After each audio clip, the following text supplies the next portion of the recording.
പ്രതിപക്ഷ നേതാവ് വി.ഡി. സതീശന്റെ സൂക്ഷ്മ നിരീക്ഷണത്തിന്റെയും കൃത്യമായ ഇടപെടലിന്റെയും ചിട്ടയായ പ്രവർത്തനങ്ങളുടെ ഫലമായി ടീം യു.ഡി.എഫിന് തിളക്കമാർന്ന വിജയത്തിന് കാരണമായി എന്ന് യു.കെയിലെ കോൺഗ്രസിന്റെ മുതിർന്ന നേതാവ് കെ മോഹൻദാസ് വ്യക്തമാക്കി. ONC യു.കെ നേതാക്കൾ ടീം യു.ഡി.എഫിന് അഭിനന്ദനങ്ങൾ അറിയിച്ചു. വി.ഡി. സതീശൻ കോൺഗ്രസ് പ്രവർത്തകരെയും സഹയാത്രികരെയും ഒന്നിച്ചു ചേർത്ത് നിർത്തിക്കൊണ്ട് അർപ്പണ ബോധത്തോടെ നടത്തിയ കൂട്ടായ പരിശ്രമത്തിലൂടെയാണ് 2026 നടന്ന നിയമസഭാ ഇലക്ഷനിൽ ടീം യു.ഡി.എഫ് 102 സീറ്റുകളും തിളക്കമാർന്ന വിജയം കരസ്ഥമാക്കുവാൻ സഹായമായതെന്നും ഇത് തികച്ചും നമ്മുടെ നാടിനും നാട്ടിലെ ഓരോ ജനാധിപത്യ വിശ്വാസികൾക്കും അഭിമാനകരമാണെന്നും അദ്ദേഹം പറഞ്ഞു.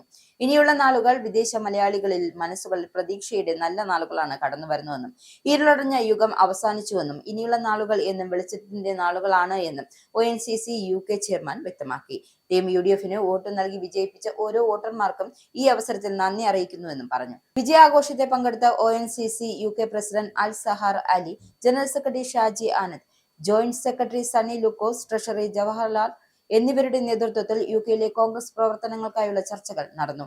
കമ്മിറ്റി അംഗങ്ങളായ ജയൻ റാൻ, അപ്പ ഗഫൂർ, ജോർജു ജോസഫ്, ബൈജു നാഥ്, ബാബു, റിയാസ്, സക്കീർ എന്നിവർ വിജയിച്ച 102 MLA മാർക്കും അഭിവാദ്യങ്ങൾ അറിയിക്കുന്നതായും പറഞ്ഞു.